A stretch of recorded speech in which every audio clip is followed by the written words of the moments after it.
All that time in the weight room over the summer, all the years of dedication and practices, the blood, sweat, and tears poured in.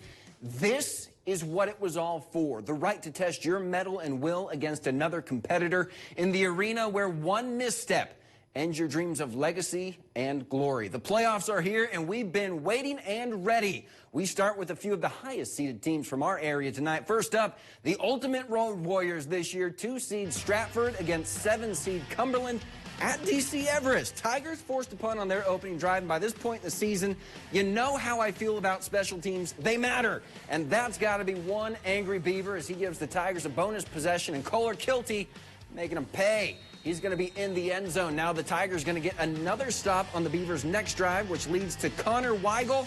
You know, he's got the house to himself tonight, and he's throwing a party at it. Braden Schiller with the toss. Tigers roar with 54. They get Cadott next. In Division 3, another 2-seed, Mosney hosting the 7-seed Shawano Hawks. Indians rolling like the Stones. Davin Stoffel getting open for a long pass up the sideline. He's going to reach at the goal line, but the refs call him just short, so the Hawks able to force a 4th and goal attempt, and Gavin Obremski picked off. Michael Metcalf grasping 100 yards. I'm out of breath to the house. But on the Indians' next drive, they march the ball down, and Wyatt Harris finishes this one from 1. The Indians move to level 2. They play Rice Lake, who put up a 60-burger on Merrill. All right, Pacelli and Regis in a 1 versus 8 matchup, and unfortunately, this would get ugly quick for the Cardinals. Cameraman got faked out, but coming away with it is Xander Rockow. He's got daylight, and he's also got himself a touchdown. That's a score. Ramblers staying in control for this one. Later, it's Kendon Krogman rolling, finding Everett Tate for another touchdown. The Cardinals season comes to an end in a blowout. Regis wins big. Well, I wish I could keep the good times going because playoffs truly are my favorite time of the football season, but those ad things, they got to run so we can get paid. But before we go, more playoff scores so you can see which wayward sons will indeed carry on to next week.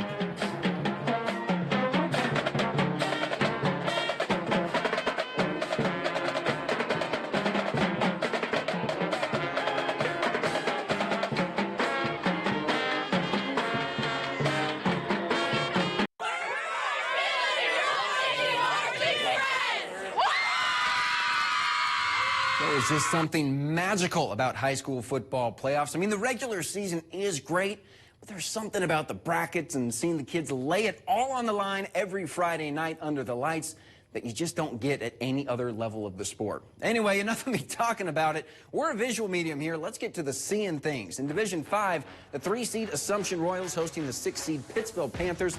Nick Leberg wide open in the flats. He's been doing it all year for the Royals. Not stopping tonight either. He will not be going down on this play, breaking the tackles all the way into the red paint for the touchdown. Assumption looking for more, but fumbles the snap and gives it to the Pittsville Panthers, but they fumble it. Assumption's got it back, and yeah, we're checking in again. It's going to be another touchdown, wide open, right up the seams. Jack Klatt hit Ryan Shaw.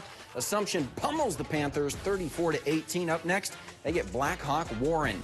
All right, next we go to Turtle Lake and Edgar, and we'll pick it up in the second half. Wildcats already up 22, and it was Carter Butt taking the handoff all the way down the sideline. One man to beat, and he caught him, tackled out of bounds, but from there, Butt had some unfinished business, and he goes ahead and takes care of it there. Touchdown for the Wildcats. Slow and steady did not win the race for Turtle Lake tonight, though, but off the kickoff, trying to spark something, Keegan Hartway will give Turtle Lake decent field position before, guess who? Third down, it's that bad man again, Carter Butt. This time on defense, levels Hartway.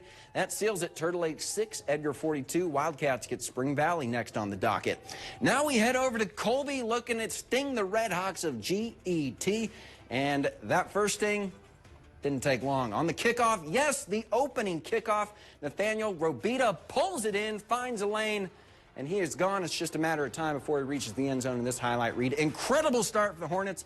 Puts them up 7 early. You love to start a game that way. After a 3-and-out from GET, the Hornets slow and steady drive down the field and in from 1 yard. Ivan the Hammer. Hornets going up 14. Redhawks looking for something, but Cody Schmitz will get turned over here and lose the ball. Disaster strikes for GET as they fall to Colby 49-16. St. Croix Falls Up next for the Hornets, Co-Merriwood champs Auburndale hosting the Fall Creek Crickets. Eagles up 19-0, but Eli Lobb rolls to his left and lobs it for Bo Bulgrath, making it 19-6. Now, after a punt, Fall Creek faces 3rd and long, and Lobb looking for another lob, but he's lobbing it to the wrong color jersey. Picked off by Trayton Weber, getting the crowd right back in it, but as he takes it away, he also gives back. Heck of an interception by Brian Birdsall. This turned into a turnover fest by the end of the first half, but Auburndale survives, and they're going to go on to face Mondovi next week. As much as I hate to do this to you, it is time for another break, but if it makes you feel any better, Game of the Week is on the horizon. But first, more scores so you can see who now has Friday nights open for other plans moving forward.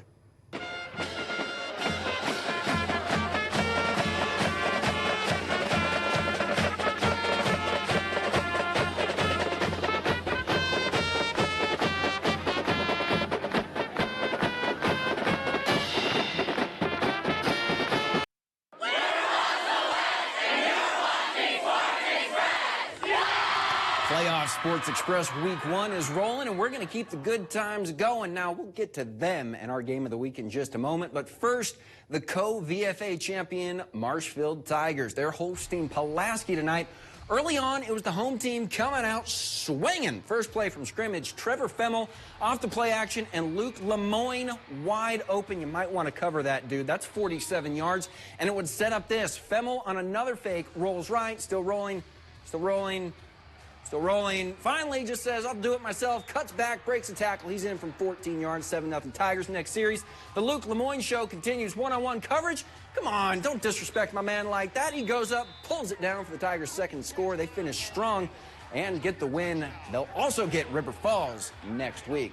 And the grand finale of Week 1, the rematch, 4-seed Wausau West hosting the 5-seed Rapids. Warriors getting the better of the visitors in round 1. Let's see who takes round 2 when the season is on the line.